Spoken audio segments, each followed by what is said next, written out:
Hello everyone, আসসালামু আলাইকুম। সবাই কেমন আছেন? কাছে দূরে দেশ অথবা দেশের বাইরে যে যেখান থেকে আমার ভিডিওটি দেখছেন, আশা করি আল্লাহর অশেষ রহমতে সবাই অনেক ভালো আছেন। আলহামদুলিল্লাহ, আমিও পরিবার পরিজন নিয়ে ভালো আছি। এতে তো প্রতিদিনের মতো আরও একটি নতুন ব্লগ ভিডিও নিয়ে এসেছি আপনাদের মাঝে। আশা করি ভিডিওটি আপনাদের খুব ভালো লাগবে। সকালবেলা ঘুম থেকে উঠে নামাজ পড়ে নিয়েছি, তারপরে ক্যামেরাতেই আমি কিন্তু রুটির ডো তৈরি করে রুটিগুলো বেলে নিয়েছি একে একে। এখন কিন্তু সোজা চলে এসেছি কিচেনে, আর এখানে কিন্তু আমি একে একে রুটিগুলো ছেঁকেও নিচ্ছি। আর এই যে তাওয়াটা দেখতে পাচ্ছেন, এই তাওয়াটা কিন্তু আমার সংসার জীবনের একদম শুরু থেকে, যেদিন থেকে আমার সংসার জীবন শুরু হয়েছে ওই দিনই আমি মার্কেট থেকে এই তাওয়াটা নিয়েছিলাম। প্রায় 11 বছর হয়ে গিয়েছে এই তাওয়াটার, কিন্তু এখনও অনেক ভালো আছে। আর এই তাওয়াটাতে আমার পিঠা মানে ছেঁকে নিতে এতটাই ভালো লাগে, কি বলবো। এখনও তাওয়াটা এত ভালো, একদম তেল তেলে ভাব। আর আমি সবসময় কিন্তু এই তাওয়াটাতেই রুটি বেলে নেই, আর ছেঁকে নেই। আর এটাতে ছেঁকে নিতে কিন্তু আমার অনেক বেশি ভালো লাগে। যদিও ননস্টিকের তাওয়া মানে আছে, তারপরেও কিন্তু আমার এই তাওয়াটার মায়া আমাকে কখনোই ছাড়বে না। তার জন্য আমার এইটাতেই কাজ করতে অনেক বেশি ভালো লাগে। এদিক দিয়ে কথা বলতে বলতে কিন্তু সবগুলা রুটি আমি ছেঁকে নিয়েছি। আজকে সাধারণত সাদা পাতলা করে বেলে নিয়েছি রুটি এগুলাই, কারণ আজকে অনেকটা আগের দিনের আলু ভাজি রয়ে গিয়েছে, যার কারণে ভাবলাম যে আজকে পাতলা রুটি দিয়ে, সাদা রুটি দিয়ে আলু ভাজি দিয়ে খাবো। আর এখানে আমার জন্য 1 কাপ চা করে নিচ্ছি আর কি। আর আমার ছেলের জন্য 2টা পরোটা করে নিয়েছি, কারণ আমার ছেলে আবার পরোটা ছাড়া খেতে পারে না। এদিক দিয়ে সব কিছু নাস্তা একদম রেডি, তারপরে সোজা চলে এসেছি টেবিলে। সকালে নাস্তাটা খেয়ে নেব এখন। আমার এক ছেলে তো নাস্তা খেয়ে চলে গেছে অলরেডি স্কুলে। আর এখন কিন্তু সব জায়গায়, সব স্কুল মাদ্রাসাতেই কিন্তু খেলাধুলা চলছে, ক্রীড়া প্রতিযোগিতা আর কি, সব স্কুল মাদ্রাসাতেই। তার জন্য ভিডিওর এই পর্যায়ে এসে যে সকল প্রিয় আপু এবং ভাইয়ারা এখনও আমার ভিডিওটি দেখছেন, প্লিজ যারা এখনও ভিডিওটিতে একটি লাইক দিতে বলে গিয়েছেন, ভিডিওটিতে একটি লাইক দিয়ে অবশ্যই কন্টিনিউ করুন। আর যারা অলরেডি এই কাজটি করে দিয়েছেন তাদেরকে জানাই অন্তরের অন্তরস্থল থেকে অনেক অনেক দোয়া ও ভালোবাসা। কারণ আমরা যারা ইউটিউব প্ল্যাটফর্মে কাজ করতে এসেছি, আসলে আমি বুঝি না আপনি যেমন একটা ভিডিও বানাতে কতটা কষ্ট হয় শুধুমাত্র একমাত্র আপনিই বুঝতে পারেন, ঠিক তেমনই তো অন্য একজন আরেকটা ভিডিও বানাতে এতটাই কষ্ট হয়। কিন্তু আপনারা কেন জানি ভিডিওতে একদমই লাইক দিতে চান না। আর লাইক দিলে কি হয় আপুরা, কারণ এই প্ল্যাটফর্মে আমরা সবাই এসেছি জীবনে কোনো কিছু করার জন্য। মনের ভিতরে হিংসা বিদ্বেষ না রেখে একে অপরকে ভালোবাসা দিয়ে একটু সহযোগিতা দিয়ে যদি সামনের দিকে এগিয়ে নেওয়া যায়, তাহলে ক্ষতিটা কোথায় আমি বুঝতে পারি না। একটা ভিডিও বানাতে প্রথম ভিডিওগুলো করতে হয়, তারপরে এগুলাকে কেটে কুটে এডিট করতে হয়, তারপরে তাতে ভয়েস দেয়া। আর বিশেষ করে কিন্তু ভিডিওতে ভয়েস দেয়া হচ্ছে সবচেয়ে কঠিন কাজ। কত কষ্ট করে একটা ভিডিও বানান আমার আপুরা, আমিও ঠিক এই কষ্টটাই করি, তারপরও ভিডিওতে লাইক পাই না।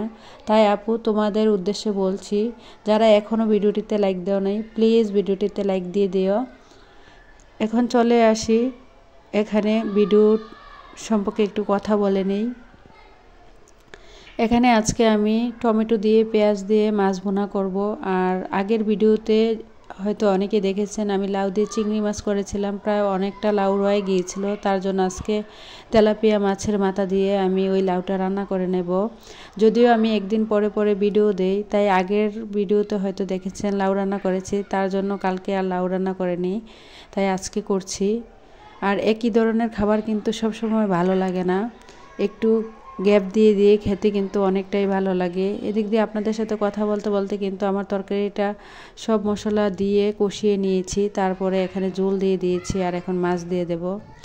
যাই হোক, কি বলছিলাম, ভিডিওর এই পর্যায়ে এসে যে সকল আপুরা আজকে আমার চ্যানেলে নতুন জয়েন হয়েছেন, চাইলেই চ্যানেলটি সাবস্ক্রাইব করে পাশেই থেকে যেতে পারেন। আর যারা অলরেডি এই কাজটি করে দিয়েছেন তাদেরকে জানাই অসংখ্য ধন্যবাদ। পাশে থাকা বেল বাটনের অল অপশনটি প্রেস করে দেবেন, যাতে করে আমি কোনো নতুন ভিডিও ছাড়ার সাথে সাথে আপনার কাছে নোটিফিকেশন চলে যায়। কারণ আপনি আপনার সময় সুযোগ করে পরের ভিডিওগুলো দেখে নিতে পারবেন। এদিক দিয়ে কিন্তু আমার লাউ রান্নাটা হয়ে গিয়েছে, মাছ রান্নাটা হয়ে গিয়েছে। আজকে ভিডিওতে সংসারের অন্য কোনো কাজ দেখাইনি, কারণ ভিডিওতে বিকেলের পর্ব পর্যন্ত রেখেছি। আজকে বিকেলে আমি কি করব তাও এই ভিডিওতে রেখেছি, তার কারণে আর কি সংসারের অন্য কাজ দেখাতে পারিনি। আমরা গৃহিণীরা প্রতিনিয়ত সকাল থেকে সন্ধ্যা পর্যন্ত সংসারে আসার পরে কত যে কাজ করতে হয়। আসলে আমরা কিন্তু একটা 9 মিনিটের বা 5 মিনিটের বা 10-12 মিনিটের একটা ভিডিও রাখি। আসলে এই ভিডিওটা করতে যে কতক্ষণ সময় লাগে, যারা আমরা ইউটিউব প্ল্যাটফর্মে কাজ করি তারাই একমাত্র বলতে পারবো। আসলে সারাদিনে আমরা কিন্তু ক্যামেরার অগোচরে কত কাজ যে করে যাই, ওইগুলা আর ক্যামেরা বন্দি করতে গেলে মনে হয় পুরো একটা দিন লেগে যাবে এগুলো দেখতে দেখতে। তার জন্য সব কিছু কেটে কুটে একদম আপনাদের মধ্যে 9 মিনিট বা 10 মিনিটের একটা ভিডিও রাখি। তারপরও অনেক আপুরা একদম ভিডিও ঢুকেই চলে যান, যার কারণে আপনার চ্যানেলেও ক্ষতি হচ্ছে, আমার চ্যানেলেও কিন্তু ক্ষতি হচ্ছে। আপনি কিন্তু আমার চ্যানেলের 12টা বাজিয়ে দিয়ে তারপরে চলে যাচ্ছেন, আর একদম ওয়াচ টাইম বাড়ে না।